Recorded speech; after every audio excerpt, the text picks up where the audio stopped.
O siya, kain na po. Masustansya po yan. O, ganiri lang po ang ulam natin ngayon ha, at hindi pa sweldo. Sasarapan na lang po natin at lalahokan natin ng konting ricado at ng magkalasa-lasa. Pero ito po ang gulay natin ngayon. Sa sweldo na tayo magbaboy. Pwede na yan, masustansya naman eh. Di ba? Ito ang okra, mura-mura din yan. Pasok sa budget. O, sige. Banlawan po natin ha. Painit po tayo ng konting mantika.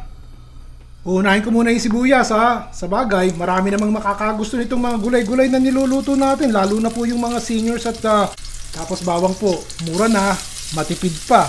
Lalo na pag sinabawan natin. Lalagay ko na po itong kamatis, 2 kamatis. Yung hinog-hinog na gamitin nyo at ng kumatas. Pagkatapos po ito 1 tasa ng alamang. Yung alamang na nabibili ko din talagang nuknukan po ng alat. So ang ginagawa ko, hinuhugasan ko ng malamig na tubig. Minsan nilalagyan ko ng suka. Kaya ito'y wala na po itong kaalat-alat. Malasa pero walang alat. Konting pamintang durog.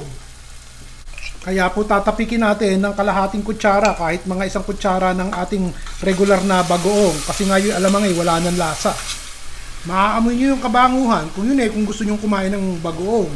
Katulad nito, alamang at bagoong, ginigisa ko na.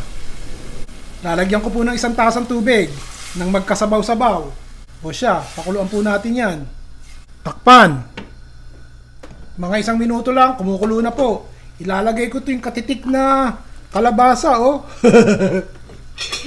Meron po akong kaprasong kalabasa, isama na natin. Sayang O pagkatapos po, medyo malambot-lambot na ng konti yung ating kalabasa. So ilalagay ko na po itong ating okra at saka yung ating talong. Mura-mura na yung kilo ng okra ngayon, tsaka po yung talong, di ba? Isang malaking talong po ito. Di ba? Hindi pa po tapos yan ha, at meron pa tayong ilalahok na mga gulay-gulay dyan, miya-miya ng konti. Takpan po natin. Sandali nga, lalagyan ko po ng 1 pang tasa ng tubig at baka matuyo Hindi pa malambot yung ating gulay. Pagpasensyahan nyo na po ha. Gusto ko po may kulay-kulay ang aking gulay Maglalagay po ako ng konting atsuete. Kung ayaw nyo po nasa sa inyo po yun. Para sa akin magandang kumain ng medyo mapula-pula yung sabaw ng ating gulay. Takpan ulit. Paminsan-minsan hahaluin nyo ha. Para hindi po manikit yung ating gulay dun sa ating kasirola. O siya. Sandaling-sandali pa. O tignan natin. Yun. Alam nyo kung ano na naamoy ko? Yung okra. Bago po natin patayin, maglagay po tayo ng dahon ng talbos ng kamote.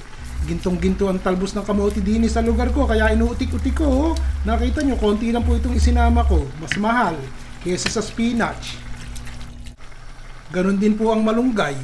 Medyo may kamahalan, kaya pag bumibili ko ng 1 balot inuutik-utik ko. Katulad nito, konti lang po ang ilalagay natin at makikita nyo yung the rest ng malunggay sa ibang ulam, sa ibang pagkakataon.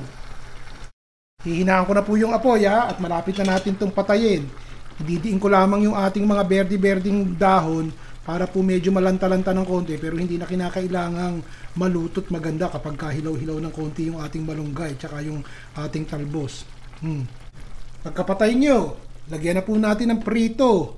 1 malaking pritong tilapia ito.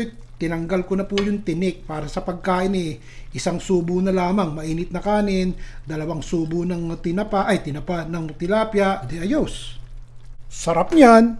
Sandali, maabutan po kayo ng kartitik nito mukhang takam na takam kayo dito sa niluto ko O yan.